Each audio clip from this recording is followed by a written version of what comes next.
But I feel like hell no. I feel like if you react to like a picture of them, it's like, oh, okay, it's just another person trying. That's the thing. You gotta react to like maybe like a book that they're reading or like pretend to be interested in the background. Oh, Yeah. Because there's something obscure. There's less reactions on that post than there is on the other ones. Chris is yo, this guy, the inside scoop right now. This guy, 101, social media 101. Yeah. So I've been told. Yeah.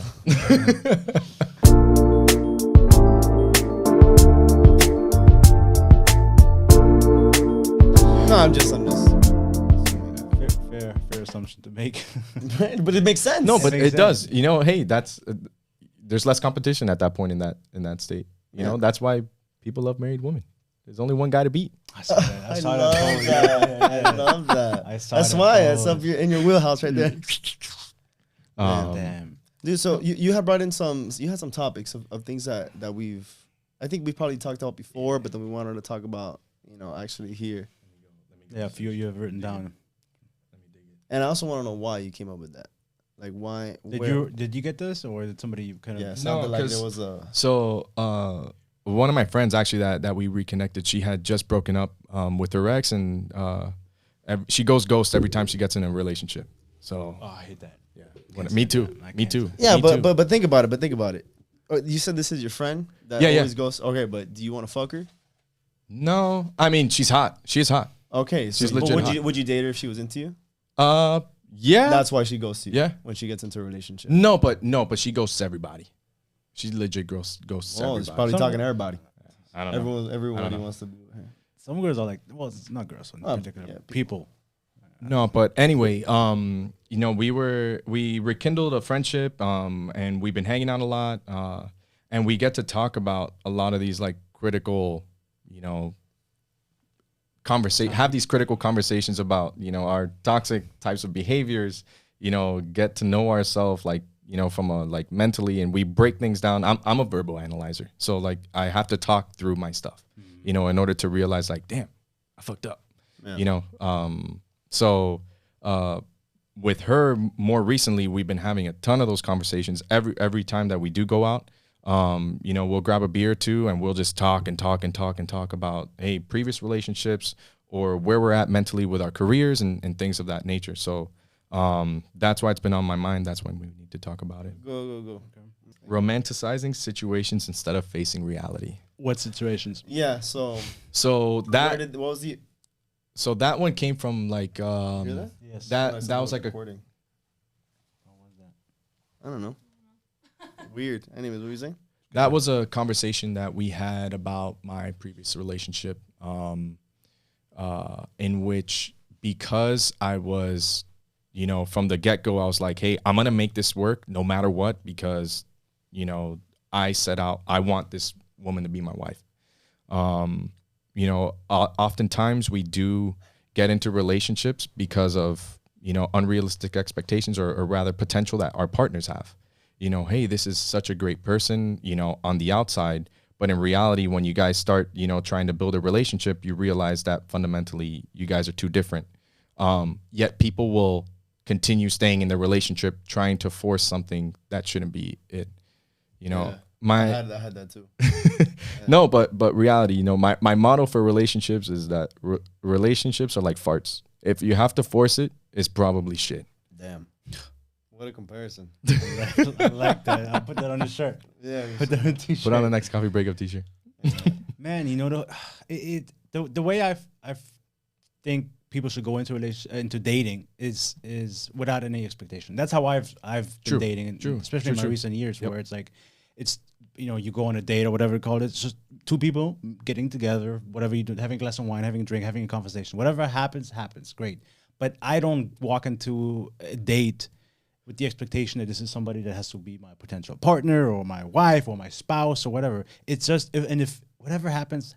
If it's just two people having a great conversation and nothing comes out of it, great. I just met somebody who've had great conversations with. And if this person potentially has something that I like and I would like to pursue, great. But I don't walk into the situation with that idea. It goes into what you were saying earlier, how Christian households, it's like, well, if you're going to date to marry. Yeah. And I think with that expectation, you're now putting this pressure that says, if I'm on this date, it's because I want to find the person I'm going to marry, rather than just Right. sit there and enjoy someone's company. Right. Hence the reason why I was saying like, hey, the way that I was thinking before won't work today.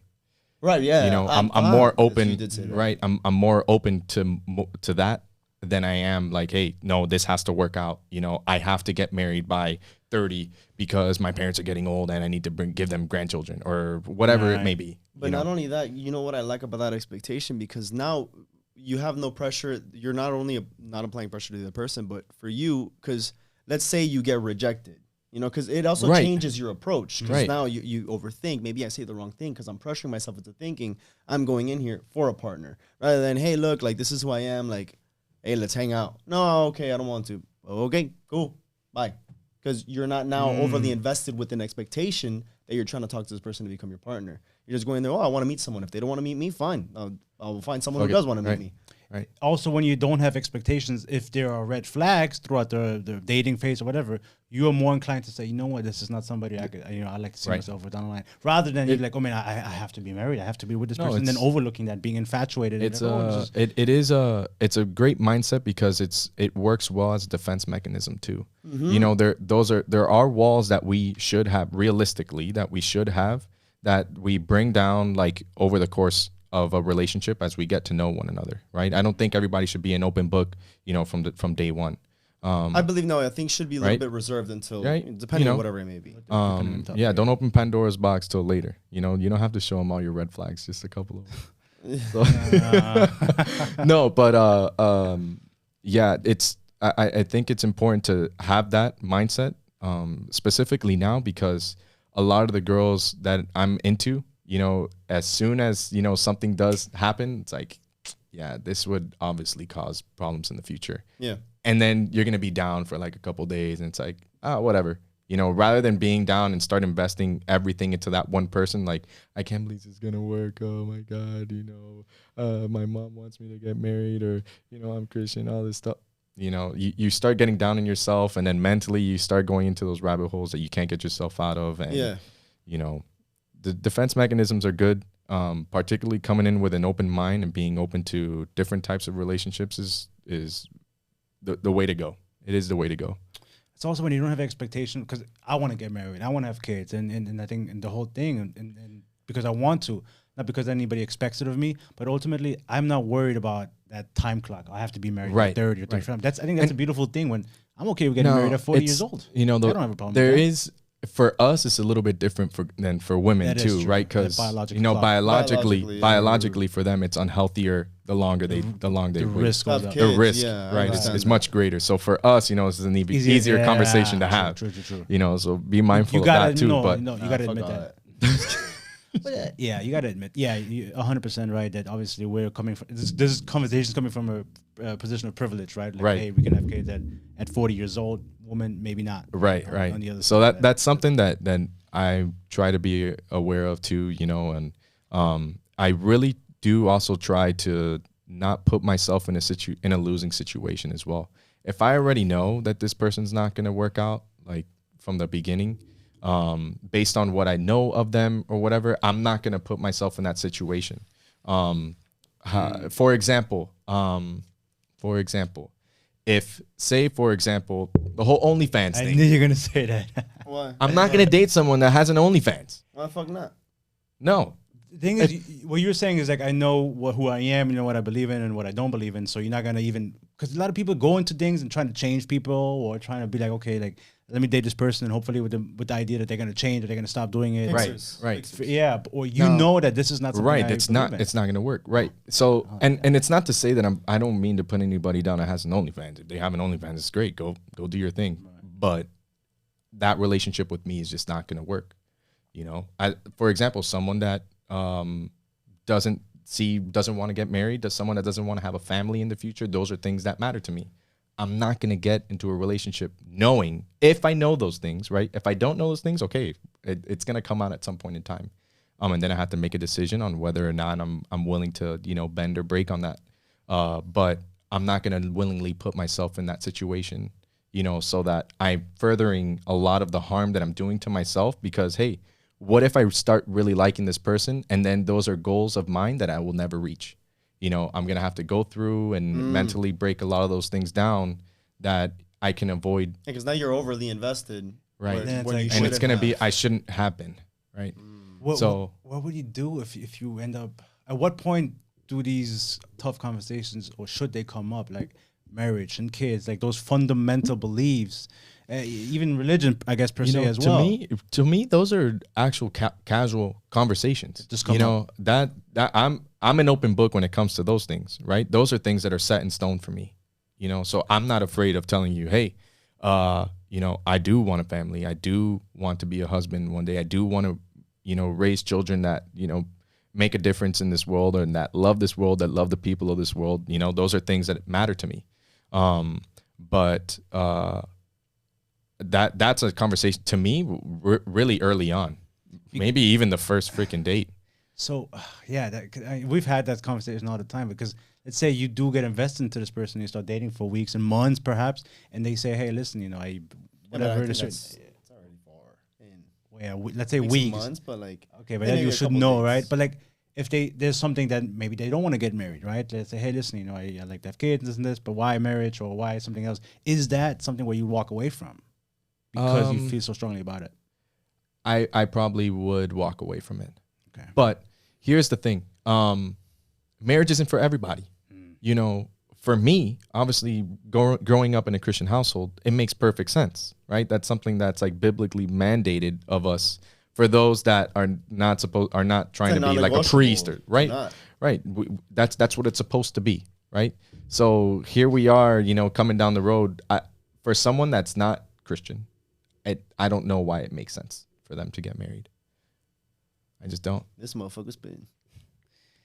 It's now the level of commitment, though, socially, that's what proves commitment. You know, so turn his mic up as high as it goes.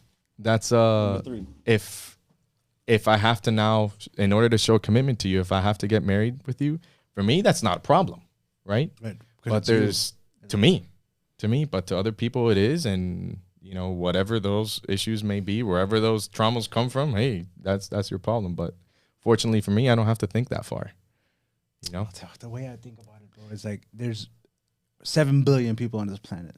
Yeah, that's another thing. And if you and I don't see eye to eye with certain, and you don't want to compromise, and I don't want to compromise, bro. Why am I going to put you through that? We live in Miami, bro. No. It's not really going to be some small ass village where it's like 50 people living there. Like, oh my god, no, dude. Like, there's millions of people out there who believe in the same thing that you do, and then there's hundreds and thousands of millions of people who believe my mentality. Yeah, and that is just what I struggle, because are people trying to? It's a puzzle, and people trying to put things together. Then when they don't fit, right now there's a difference. Now there is a difference from someone that hasn't made their decision or their mind up on that aspect versus someone that already has. Right, someone that's still open to do it, and that I'm willing to risk it. That's a risk. That's a risk. But then again, it's all risk management, though. It's all risk management. At the end of the day, everything's a risk. But do you think that now the relationship now becomes a sales call, almost like sales a persuasive pitch? Like, hey, I'm worth it. I'm worth your time. I'm worth you. You know. I like that question, right? Yeah, because maybe you say, well, you know what? They're open to it. I'm already. This is my side. I am not going to change, but you're open to it. Do I now have to go in there thinking, well, I have to now put my sales tactics to sway them on my belief if we're going to be together? Because at the same time, I can say, well, I don't want to be with someone who's open. I want to be with someone who's concrete on my side. Right. Yeah. Because it's also a risk for the person, you know, for both. It's, like I said, it's risk management. You know, if you think it's worth the risk to go do that and be with someone because, hey, you value your relationship more with them, so be it. But I'm pretty dead set on my ways. You know, I'm not gonna date to just date. You know. So then, if you're pretty set, you would still try. I would still try if I know that person is open to about it. Is genuine about, hey, you know, I haven't given much thought to being married because X and X reason, such and such reason. Or, you know, but someone that's just straight up, nah, man, fuck that shit, bro. No. The thing is, if I'm dating somebody and they're like, meshed together, we're great, we're having fun, we're having a good time, and they're like, hey, marriage, you never really given much of a thought, but I'm open to it. Everything else is great. I'm going to be like, yo, fuck you, because you're not 100% committed on that. Like, you're not.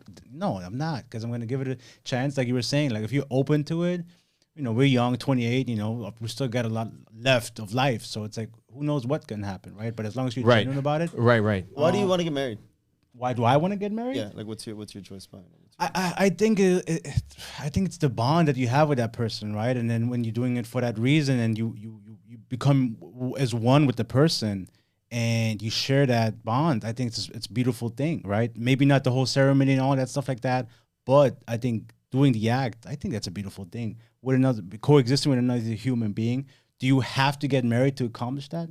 No, you don't. But for you, it's a symbol. It's a symbol. It symbolizes. The same thing that Marcel and Leah. Remember when we had the where they did it like they made the decision to get married because of that. And understand that that's a public, proclamation. It's public. Like, hey, this is my person. Right. Put your ring on it. Right, but my coworker wears a ring and he's not legally married. Like they have their little thing, whatever, but they didn't turn it in. Right, and he wears it. He calls her his wife and everything. But legally, he's like, no, because God forbid, whatever. I don't know. I think for him, it was more of a financial thing when it came to real estate. He wanted a good deal. Oh. So, yeah, because he wanted to claim. He didn't want to get claimed homestead on one. He wanted to get a good deal. That's something that I would especially do. Right? Yeah. Especially with the market, how it is right now. I'd probably do it. FHA 3.5%. Bro, I got 3.375, 3.375 on one of those. I'm telling you, dude. Oh, yeah. But anyways. Anyway, go ahead. No, 100%. Yeah, like it's announcing to the world that, okay, like this is my person. Now, do you have to do the whole spiel of the marriage and da-da-da, like the wedding and all the ceremony? No, I mean, I don't really care about that. But I think that's what women care for. More so than anything else. And here's the thing, like, understand that there is a level of compromise. Like, if that's what she wants and I really don't care, then hey, whatever, I'll do it because I want to be with you. But there is a middle. You better hope the girl makes more money than you. Then when that divorce comes in, hey, alimony better be coming on your side. Yeah, you gotta watch out. I'm okay with her making more money now. Like, I don't want. Now that I think about it, I don't want to work. No. I don't want to work anymore. I'll be a stay-at-home dad. Stay-at-home dad. Yeah. No. So, and again, it is all compromise too. If that's something that you're willing to compromise in, okay, so be it. Go pursue it. But again, understand what you're getting yourself into. I think a lot of times the expectations that others that we have of one another once we get into relationships puts this unnecessary burden for someone to be or meet the potential that they're expected of. So is that a potential that you want to, is there potential that you want to meet? Is that potential aligning with your partner? And if so, go for it. Yeah. One of my issues with that relationship was that I didn't like who I was when I was around her. I didn't like who I was becoming.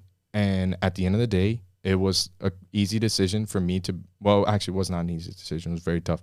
But it was like, I either have to choose sacrificing myself for her continuously because now I'm going to be her husband. And at some point she's, we're going to have a family and those sacrifices need to be made.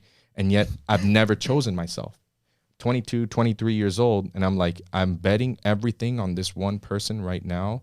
And I haven't even reached half of the potential that I've expected of myself or that I'm challenging myself to reach, So I think there is a point in which we do have to know who we are, know what it is that we want before we get into relationships like this, especially in serious ones where you are pursuing someone to marry or, hey, whatever your end goal is, understand what it is that you want and who you want to be. And if that person is going to help you get there or is not going to keep you from getting there, then that's someone that I'd be willing to date. So very well said. I think, that situation, because a lot of people always ask me, like, when do you know when it's time for when a relationship is over, essentially? And part of it, what you were saying, is when you constantly have to choose the other person, right? When it's like them over you, what they want rather than what you want. And if it's a constant thing where the compromise is, it's not really a compromise, it's you just giving up to this person. And it's like, is that really worth it when you're losing yourself? in the process of trying to make this person happy, right? Where your needs are all of a sudden in the backseat. Yep. That's part of where I would say, this is where the relationship might need to.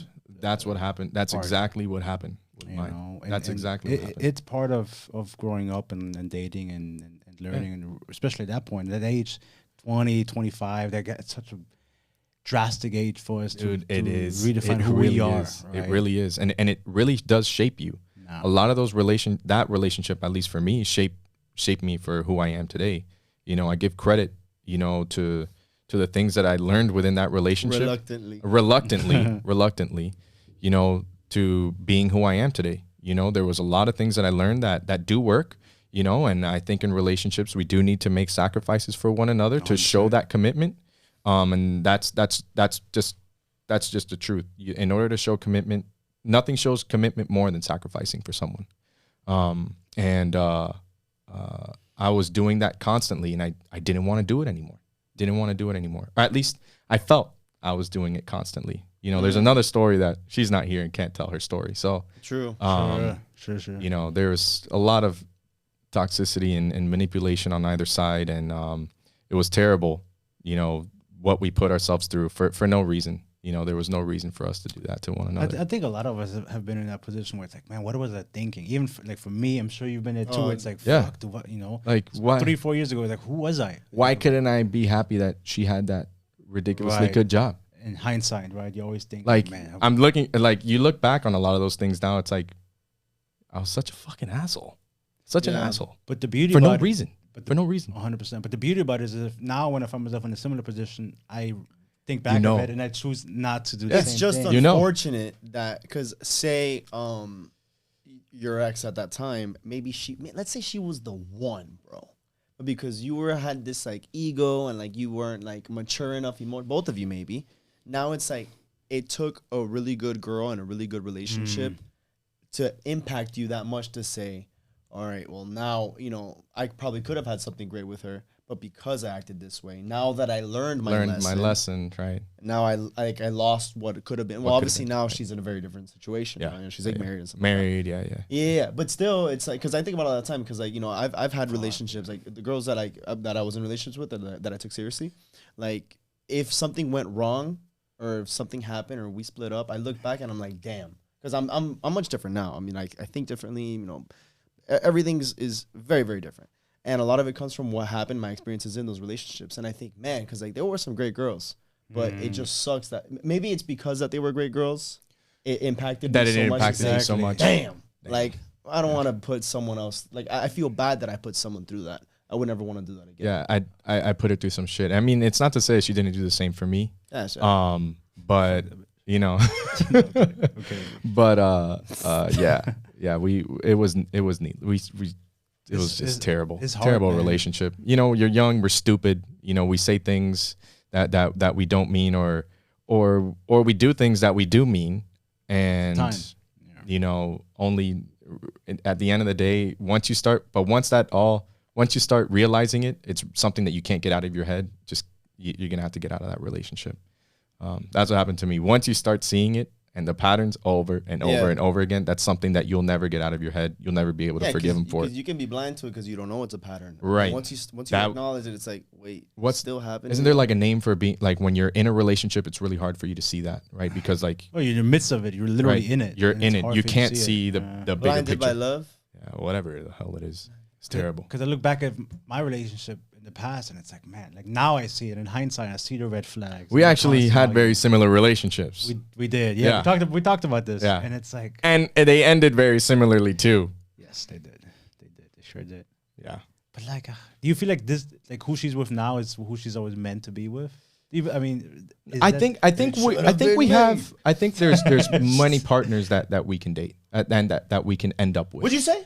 That there are many partners that we can end up with. You think people believe that like there's multiple soulmates? Yeah, I believe that too. Oh my God, I believe that. I believe that too. Because you want to tell me there's just one person out there for me? No. Well, there's probably some that are better than others, right? There's probably one that's like the best. I said the same. But I think there's multiple people that you're compatible with. Yeah, because maybe you'll have one that's like let's say my number one soulmate is Gabe, but Gabe's number one soulmate is you, right? Yeah. So that doesn't mean that we're gonna be a bad fit for each other because maybe I'm still like up there, Right. But for you, maybe you would make the most sense for him rather than me for him, right? But for me, he would make the most sense for me. But do you think it's subjective based on the timeline of where you are in your life? Because maybe maybe you guys will be a better match now, but maybe 5 years down the line, we could be, you know. I think that's what I said when I brought up like, oh, a couple years ago, because you know she's a good girl. Maybe she was the one. Maybe she was one of your soulmates. Right, one of them. Yeah, right? Could be. And you lost, and then maybe that's why it was so impactful for who you are today. So now it's like, okay, well, at that time we were at our peak where we were supposed to be together. Then sure. Yeah, well, you guys thought it was the right time. So then as time went on, you realized maybe it wasn't. Maybe we shouldn't be together. So now that comes down again. Who knows? Maybe now she's thinking, man, Gabe would have been perfect. Yeah. Just like you're maybe thinking it. But now she's with soulmate number 2. And for her, it's matching up with her now. Right, whatever it is. Because now they're both on their same peaks. Could be. Man, that was some like interstellar, like brain. Tired. Yeah, no, there are definitely multiple partners. I believe in that too, because bro, man, it's like many of us. There's so many like, and it's funny because like every single one of my female friends brings something to the table that I'm attracted to. And I might not be attracted to them physically, like all of them. Okay. But you know, there is some sort of connection that I have with each and every one of them that is important to me, you know? Even like this one that you had asked me about, the one that we just recently rekindled our friendship. Yeah. She's ambitious, but she's also like freaking tall as hell. Like, you know, she's like double my size. Yeah, but I mean, everyone is kind of thanks, man. Sorry. You know, but she's ambitious. She's very smart, very intellectual. You know, so there are a lot of things that her and I vibe with, right? So there's that one. You know, I think of my longtime friends, like for example, Jessica. Yeah. Right. That is like probably one of the most caring people that you know I've ever had. Yeah. Any of my friendships and that I've ever had, like in my entire life. You know, and each one of them like brings a different aspect to the table, and also has mended like what it is that I look for in my future, you know, spouse, and my future partners rather. You know, what if it's one of them? What if I end up with one of them? Could be. Yeah. Yeah. True. I don't freaking know. Yeah, no, but that's exactly what I'm saying. That's my theory. I'm gonna coin that theory, the Vera theory. Nice. Right? Trademark that. Yeah, but it could be that maybe right now she'll look and she'd be like, Gabe, never. I would never. But then 5 years go down and she's like, you know, I put some thought into it. Fuck it. And who knows? Maybe down the line you guys run, you know, into each other 5 years from now. Right. From right. now. You never know. Or whatever happens. Things happen. Things happen. Don't never say never. What else you got? I just looked at the time, bro. And we only got like friggin' 20 minutes left. All right, well, we can take pictures too. Yeah, we gotta take pictures, but I want to make sure because he's got a good list there. How many more topics you got there? I got a couple. Damn it. Internalizing emotions and figuring yourself out. What do you mean by internalizing emotion? Like holding it. No. Like being realistic with yourself and knowing how to figure out where your traumas are and knowing how to keep them at bay within your relationships. I like that. So, for example, I'm very competitive, right? And I'm ambitious, and I don't want my partner to be someone that's constantly competing with me.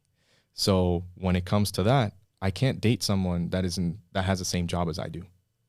That's rule number one. In order for it to work for me in that sense, I can't have that person have the same job, because then the pay and moving up.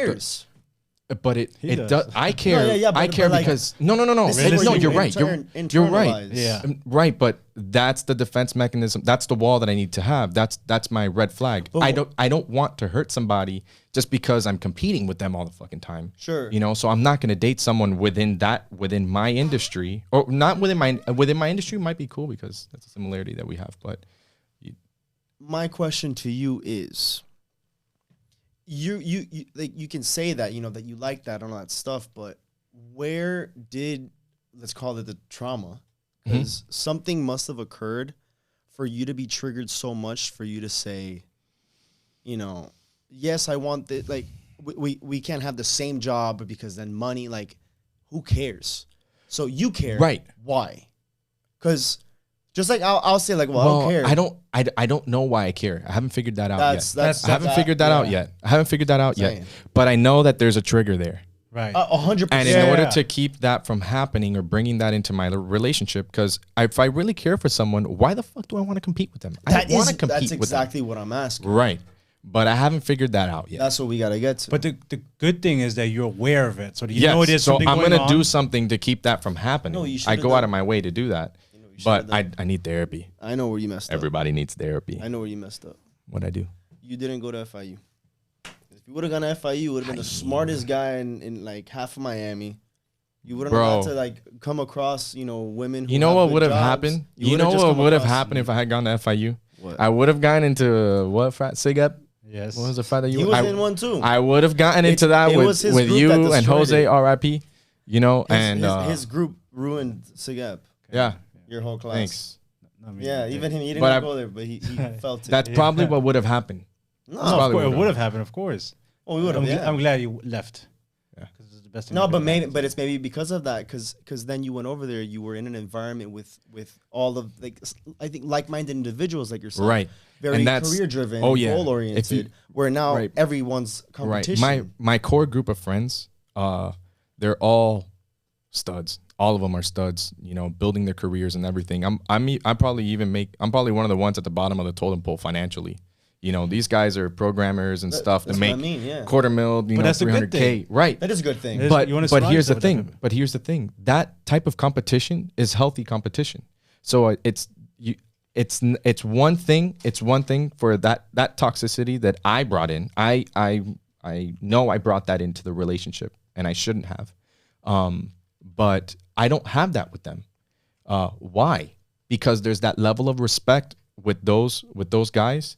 And there's that, you know, somewhat sense of a brotherhood that we have together where we enjoy each and every one of our successes and our failures too. You know, we work through those together. They're a crucial part of who I am too. But I also think that you're more accepting of that because you acknowledge that you're all the way at the bottom. Because you know that they're not a threat to you when you can accept that you have to climb.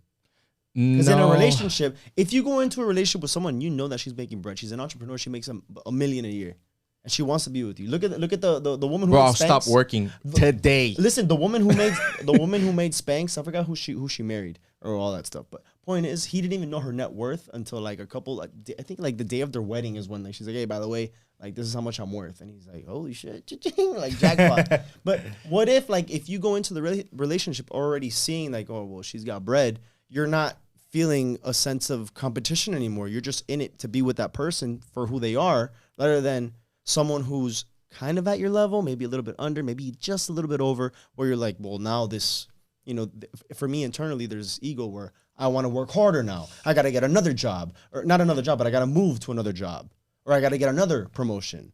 Because now you're both in the same playing field. But if she was already like miles ahead of you, or maybe miles below, you're not going to care because there's no competition. So I don't think there's competition between your boys. There is competition. There is competition. But there's also acceptance and acknowledging of where you're at. Of where we're at, yes. So if you know you're all the way at the bottom, you're accepting it because you're like, all right, well, it makes me want to work harder, but not because, you know, out of spite. It's because they motivate me. Right. So you wanted a partner. Right. I didn't have that in my relationship. And that's what I'm getting at, because the level of respect wasn't there. We respect each other because we know the amount of work that it's taken to get to where we are today. If I'm coming at my buddy and I'm like, man, fuck you and your $250K salary, you know, and you don't, I deserve that. Yeah. You know, I hate that word, by the way, deserve. That should never be a word that we use. We don't deserve anything. So remove that out of your dictionary. But I think there was just a level of respect because we all went through it. We know what each and every one of us, how much work we've all put in to get to where we are. And some of us are just better. That's just truth. Some of these guys are just geniuses. I think when you realize that your sense of your worth is not enrooted in your career, You have to know your worth. And or a dollar amount to it. Certainly. So when you're dating somebody, and this is your partner, even if they make more money, you have to understand this person is with you because of all the other qualities. Not just because of your career. Because when they're making money, now it's threatening. The only thing you feel like they're with, why they're with you. So you have to be aware of that. Let me finish that. Go ahead. And then so when Chris and I first started this podcast, I was always very intimidated by him because I have to compete with this guy. Now I am in a point where it's like, I know who I am, and now I know what I bring to this podcast. There's a lot of great things that Chris is good at that I'm not as good at. When we first started, I always felt like it was like a competition. It had to be 50-50. Exactly. Like it felt like it needed to be 50-50. And we kind of clashed a little bit. Now I'm in a position where it's like, I know what I can bring to this podcast, and I know what Chris could. And the same thing with, like, I look at Marvin. There's things that I know that I'll be better at than Marvin, and then there's things that maybe I know I'll be better, but Marvin wants to do it, and I know that I can. I'll be like, you know what, Marvin, I want you to do it. Handle that shit. I don't even want to look at it. Then I trust him fully to handle that. I think where the break was in my relationship was that the expectation was always on me to perform. It was never the other way around. I never had an expectation for her to be a particular way or to do anything other than just, hey, you're my partner. I need your support in everything. If I'm struggling at work because, I hate where I am, I was in Phoenix alone. I didn't have the friendships that I had, at the later at the later time that I was in the latter portion of my time in Phoenix after my breakup. I didn't have a lot of those friendships, so I was alone with my own thoughts. And your anxiety builds up, and you just do stupid shit, And a lot of those times, you're gonna take it out on your partner. And I think had my communication been better, right? Yeah. A lot of those, I wouldn't have brought in a lot of those issues. But again, it was a very one-sided relationship. It was always like Gabe coming to commit to her, having to commit or having to meet the expectations for her.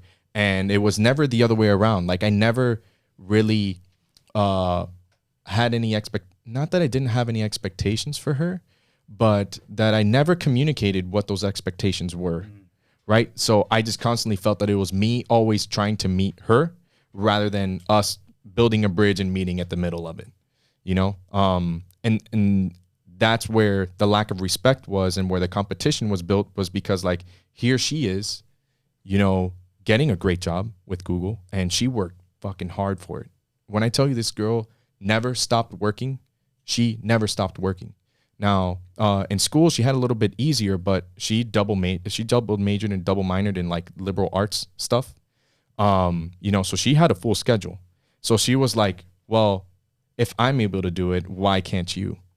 And then, which is that's a very valid fucking question. I didn't have the answer then, but I felt that I saw that as a threat. I saw it as a threat. And I saw it as a threat, and that was like one of the many things, that ultimately. I think the good thing about you is that you, like you were saying earlier, you analyze the situation, right? What happened, and you look at it as a learning experience, and that's how every relationship should be approached. Every past relationship, I think. Yeah. Like, okay, what went wrong? What did I do wrong? Exactly. Almost like if I could have like an exit interview with my ex. Yeah. Like what did I do wrong? What happened here? And how moving forward? That'd be cool. Yeah. It's like, hey. So how did I do?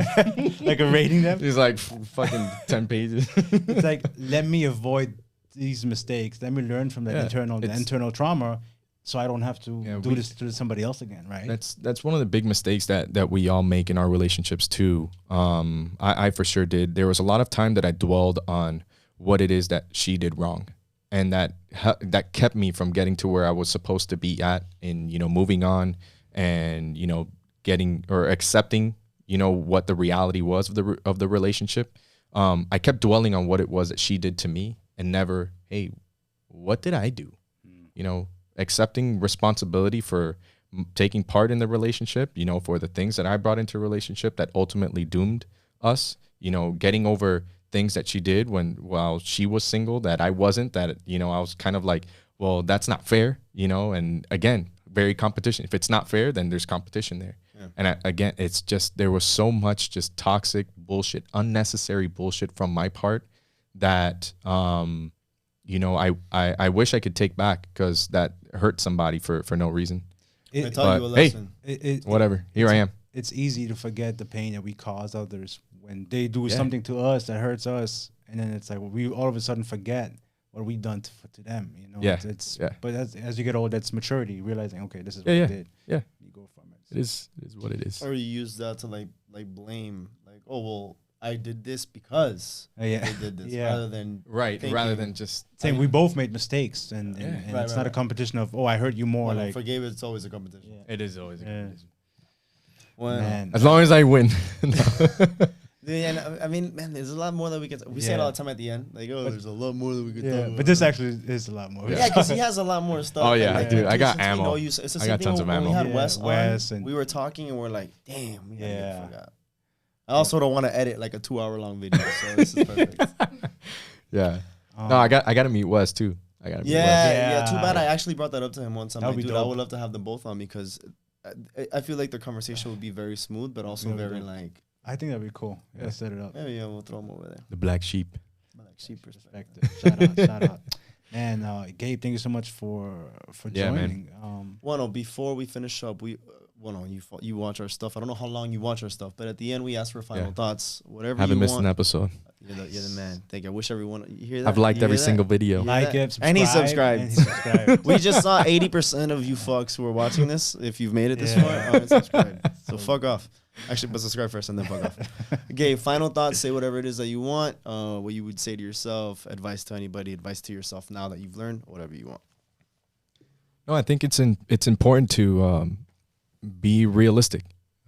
We fantasize a lot and we have our dreams, and a lot of times we're just putting unnecessary pressure on one another within our relationships, and a lot of it is just ourselves. We're constantly competing against ourselves, against our own mental. Check in on your friends. Ask them, talk with them. I'm good. Now today because I have friends like you, where I get to talk about my issues. I get to say, hey, this isn't right, is it? And I get to bounce off a lot of my ideas. Find those friends, keep them close. Be realistic and just speak the truth. There's no reason to lie about how you feel. There's no reason to be somebody that you're not. Go in, open mind, be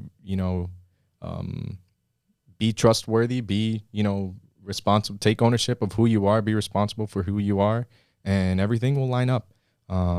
We're all still trying to figure it out, and we're going to be figuring it out to the day we die because life happens. So no pressure. No pressure. I like that one. I like that. Gabriel Icaza. It was a pleasure having you. It was. Hey, thank you. Thank you for being letting me be part of your little dreams. Right, so we got 5 minutes. 5 minutes to take some pictures. No, well, we're gonna bring you on because we love you. Yeah. With that being said, it's time to break up. Gabe, thank you. It's not you, it's me. Ladies and gentlemen, thank you so much for watching. If you still are, like this video down below. Subscribe to the YouTube channel. Ring the notification bell. Leave us a comment if you want. We're on social media: Instagram, Twitter, Facebook, TikTok. You can listen to us on the go, Spotify, iTunes, and thecoffeebreakup.com website. All right. Guys, thank you so much. No one even gets here this far. If you're, you know what? If you're here, I want you to DM the Coffee Breakup. We'll give you a free promo code for like 30% off. Yes. Because if you made it this far, you earned it. Say, I made it. 30%. I made it. 30%. 30% DM us. I made it. 30% off, and we'll give you the promo code. How's that? Love that. Yeah, that's good, right? Yeah. All right. Ladies and gentlemen, that being said, thank you so much, guys. Until next time. Ciao.